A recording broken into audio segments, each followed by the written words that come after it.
Chapter 12. The most successful people are those who are good at Plan B. James York. And the award goes to... When the lights are out and the fans have left the stadium, that's the most important time to cheerlead ourselves. Okay, I am the official Mother of the Year. Yee-haw! Well, that's how it feels anyway. It's 5 o'clock in the morning and I'm just about to go to sleep. That's not the yee-haw part exactly. Here's my evening. Let's look at what I've done tonight. It's picture building time. I put my sweet baby child to bed at 7 o'clock and ran off to an educational seminar I attend weekly. Had a get-together meeting afterwards and got back home at around 11. Then after chatting with a friend, I busied myself with a couple of things I wanted to get done. Read for a short while, and as I was about to turn off the light, tired and ready for sleep, I was called in by Mr. Baby Child, who was now feeling a tad nauseous. I drew this conclusion because he said, "I don't know what's wrong with me, Mommy. I want to vomit, then I don't want to vomit, then I want to. Please will you sleep here with me?" Well, hey, honey, how can I turn down an offer like that? Now, the idea of being thrown up on is not appealing to me at all. I'm limited that way. But nevertheless, logic abounds, and I climbed into his bed with him to hopefully placate him. Then he needed to vomit, so off we ran to the bathroom, and then nothing happened. Back to bed, just in time to see the clock change to 2 a.m. Just drifting off. "Mommy, I'm thirsty." "Okay, no problem, water coming up." "I want to come with you." "Right, of course, you might vomit. Come into my arms, my boy." So back to the bathroom, water drinking. "Do you need to vomit?" "No." "Excellent, back to bed then." Then he climbed into my arms and told me it's making him feel worse. Would do the same for me if I were nauseous, I guess, so I let go of him to release the pressure on his stomach. "You okay?" "Yes."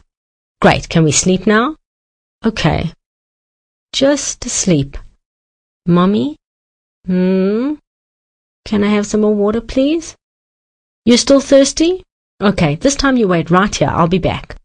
Go get the water, practically sleepwalking, bring it back. Don't drink too much, okay? You okay? Can we sleep now?" "Great. If you need to vomit, aim for the floor if I'm not quick enough, okay?" "Okay." Minutes later, I'm dreaming already and I hear, "Mommy, can I please have some more water?" "Sure, sweetheart." Pass him the water. Short drink. It's 2:20 a.m. It strikes me that even while feeling sick to his stomach, literally on the verge of purging, my son still has the wherewithal to be completely courteous and absolutely sweet. "Mommy? I think I'll sit up and just hold the water."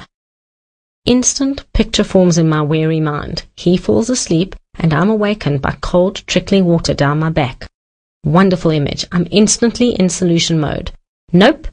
Just ask me any time, and I reach up to put it back on the table. Finally, we're both falling asleep, and he sits upright. "I think I want to play." "Oh, really? How nice. I don't think this is playtime. I think this is sleep time, my boy. You want to vomit?" "No." "You sure?" "Yes." "You feeling okay now?" "No." "But you don't want to vomit?" "No." "Okay. I think I want to vomit." "Oh, now?" "Yes." Back to the bathroom. He climbs onto my lap, drinks more water. "Do you want to throw up now?" "No." "You sure?" "Yes." Back to bed. I love you, my boy, but I can't sleep with you. I have got to have sleep. Do you want to have a nice mommy or a horrible mommy tomorrow? A nice mommy. Okay, well, mommy needs sleep. If you need me, call me. If you feel like vomiting, please do it on the floor. Why? Well, if I don't get here in time, it'll be easier to clean up that way. Okay. Try sleep, sweetheart, okay? Okay. Mommy crawled to my bed, just wandering into deep sleep territory. It's now about 3 o'clock in the morning. "Mommy! I think I want to vomit now." "Okay, here I come." Too late, she cried.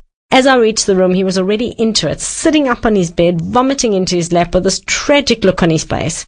I moved surprisingly swiftly for a semi-comatose mommy, grabbing towels from the cupboard and throwing them onto his lap, to no major avail. Kept reassuring him he was safe and so brave, and then, before I knew it, calm returned. "You done?" Okay. Clean up time, love. Back to the bathroom, strip him, wash him, nose blowing, teeth brushing, mouth rinsing. Excellent. Back to the room. Sit here, sweetheart, and watch me. Bed stripping to the core, remake it with fresh linen, tuck him in, lots of loving and reassuring, leaving him to sleep. He's crying. Where's T-shirt? You've met T-shirt earlier, remember? Hunt amongst the bedclothes. Nuts! Well, there's good news and there's bad news. Found T-shirt. T-shirt requiring laundering right now. More crying. Mommy, please help T-shirt. Now?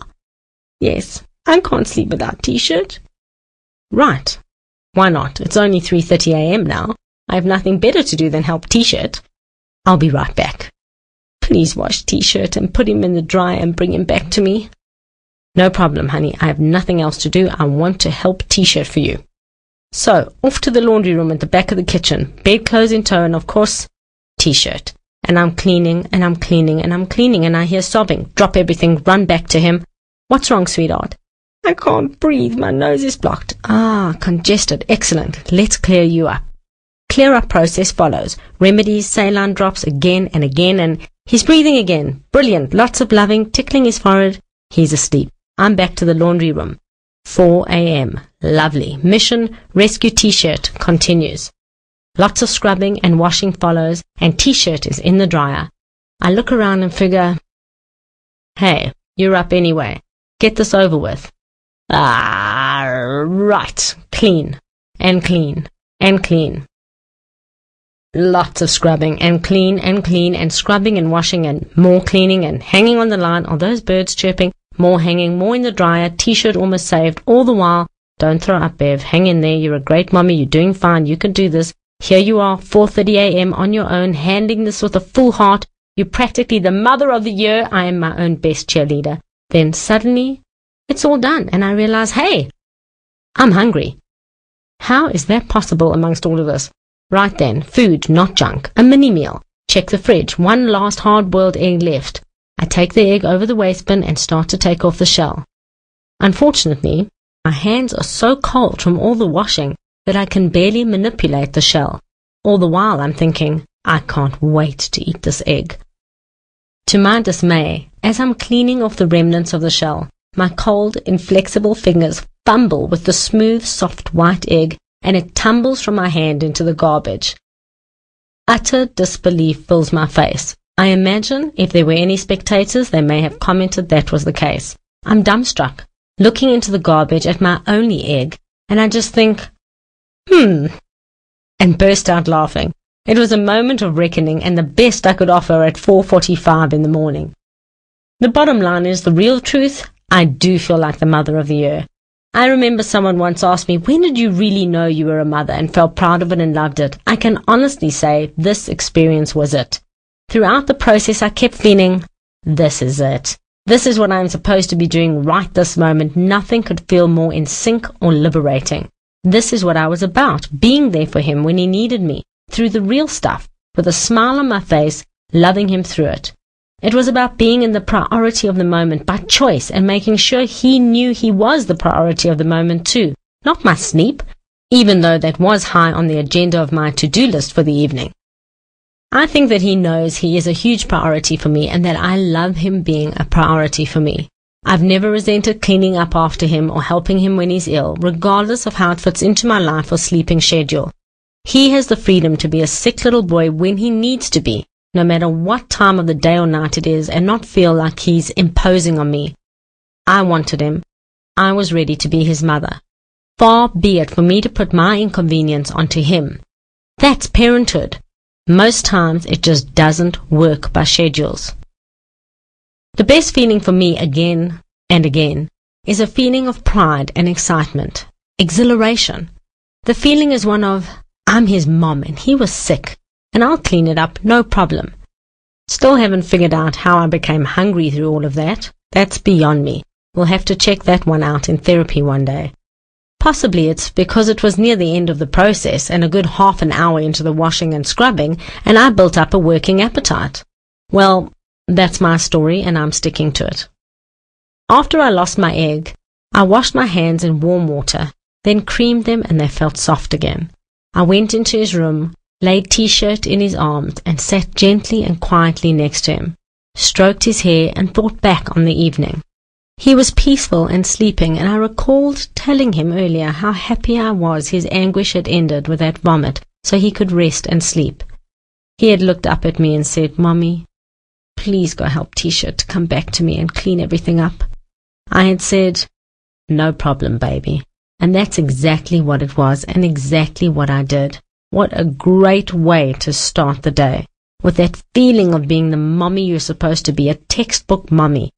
Doesn't always happen. Such a great feeling when it does. It made me feel like a parental warrior as I went through my working day absolutely exhausted. You must know, when was your quintessential textbook parenting moment? The moment you knew, I am parent. Don't forget those moments. They're such a great reminder to say, hey, when you least expect to be able to cope with the most bizarre timing, you can be the best parent you've always wanted to be. And I invite you to think about that for a while right now. Sleep is for the weak. We live to clean another night.